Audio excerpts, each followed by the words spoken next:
Hey guys, this is CADMA here from Bit and Apple TV. We are here in conjunction with It Came From the Radio. We are down here at Suffolk Comic Expo. Oh my God, Phil, once again, thank you so much. Very excited that we are the official press here. I'm really excited about that. So Barry, what's going on with Stoker and Wells? I mean, what's going on in this lovely adventure? Stoker and Wells is a Kickstarter graphic novel idea started by Steve Peros and myself. And the whole idea is Bram Stoker and H.G. Wells go on an adventure in the future, which ends up being their inspiration for, the time traveler, the time machine, I should say, and Dracula. So It has Dracula in the future, and has the Eloi, and it has the Morlocks, and it's just a whole big adventure. I'm not sure how I feel about Dracula time traveling. That just makes me nervous. He doesn't really time travel. He just kind of like, he doesn't die, so he's just there 5,000 years in the future. So he's kind of like, it's just Bram Stoker and H.G. Wells that actually do the time traveling. So now, in regards to, because you're sort of telling the story about them and their infamous pieces at the same time, what is your favorite aspect about them as creators as well, and then sort of implementing that into your book over here? Well, that would probably be a better question for Steve, but one thing I can say is I love to draw the 19th century. I love to draw Victorian era stuff.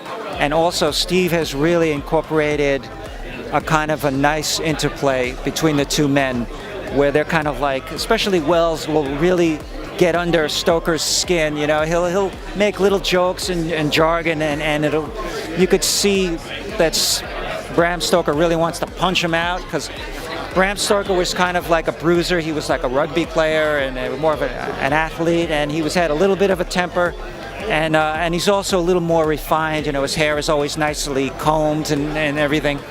And so he's maybe doesn't take to that so much, but he's got they kind of, in the end, they're kind of like, they like each other and respect each other a lot more. And the way Steve developed the characters is really great, and that was just, it's very enjoyable to draw that whole process and try to get the characters, really get their expressions and even their body language, So what I want to ask you is, what was the most interesting thing that you have drawn so far for this series? Because everyone kind of has a quirky moment or their favorite moment. For you, what was the most interesting? Like, this is interesting. You mean like the actual moment that I'm drawing it? Yes. I remember Steve was saying that this character here is supposed to be like, I don't know if you get the camera there. One of the characters is supposed to be a little bit like Danny DeVito. And I drew him in, and I said, wow, that actually looks like Danny DeVito. I can't believe, I felt like, like raising my hands like Rocky, There's just something about that, You just don't quite know, do I have it or not? Do I know how to draw someone's portrait, or do I know how to get it just right, And so, yeah, he happens to look like Danny DeVito. You'll know the character I mean when you buy the book, when you see the book, you'll see who I mean. I like the fact that we have Stoker, Wells, and Danny DeVito all rolled into one spot. I love that. Now, how long have you guys been working on this project? 'Cause I know you guys have been building it up. You have the Kickstarter and everything else, but how long has it been taking to get this process? It was, first I actually started with the logo, and because Steve was kind of pitching the idea as a movie or as a TV series, and was kind of getting some interest in it, and then we decided, let's do a graphic novel and see how that kind of builds. And we put it up on Kickstarter, And I wasn't sure. It was kind of like almost, I don't want to say it was a lark, but I knew it was going to be difficult to raise the like $20,000 we raised. And I knew that it would be difficult. But we were able to do it. At the end there, we pulled it out, and we're all excited. And leading up to the Kickstarter, I had to do a lot of, I had to do 6 pages, fully rendered and detailed. We didn't color it, but, and I had to do the cover. So that was a lot of work, and we really I wanted to really get it right and look really nice. And I'd like to think that helped to sell it. You know, I'd like to think that all that detail plus the idea is such a good concept that we got it sold. Well, of course, no, it's the whole package together, because I know when I'm actually looking for an interview or if I'm looking for something to buy, the first thing I see is the artwork. So that will be the presentation where you're like, what's that? It calls to you. Now, in regards to your particular style of art, you said that you like to sort of like draw this particular century, which I think is kind of funky. So in regards to arts, like, was there any particular artists or painter perhaps that maybe inspired you, that you sort of adapted, or your style seems very similar to? I have many artists that I love. I guess for this one, I love Sergio Topi. He was an Italian artist who worked in France. He lived and worked in France. He passed away, I think, in 2012. But he's got a long legacy of great work. And I love Frank Frazetta.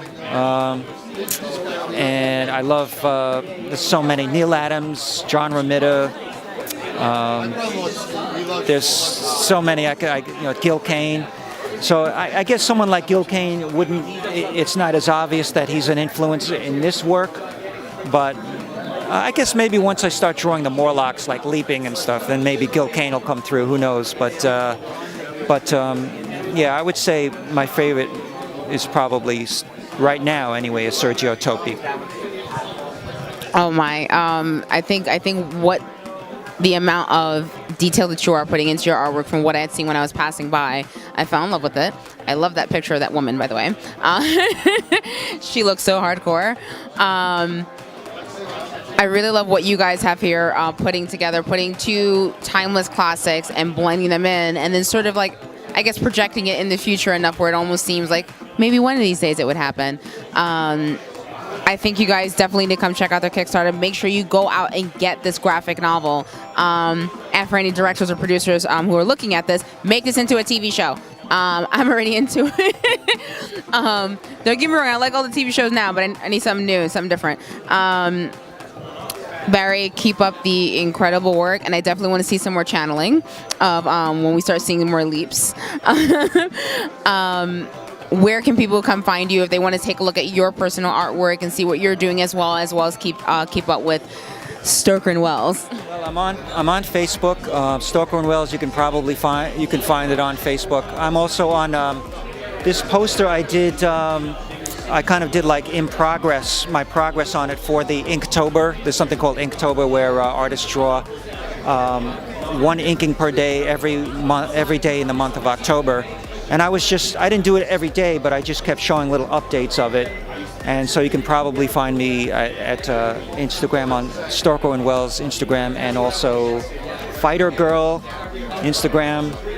And that's it. And also I'm on something called Behance.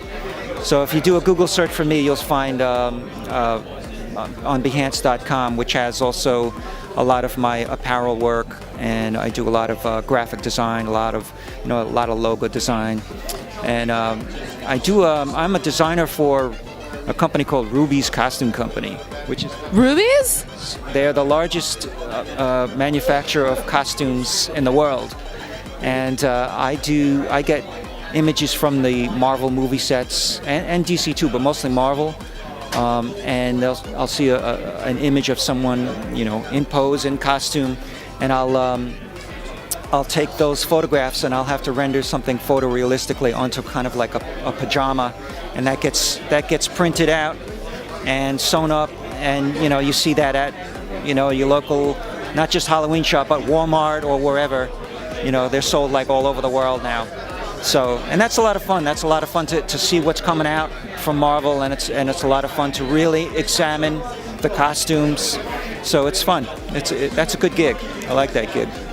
Oh my God, you just became like the coolest person. Like if this was like an RPG, it was like your cool factor just went up by like 15 points very quickly. That is awesome.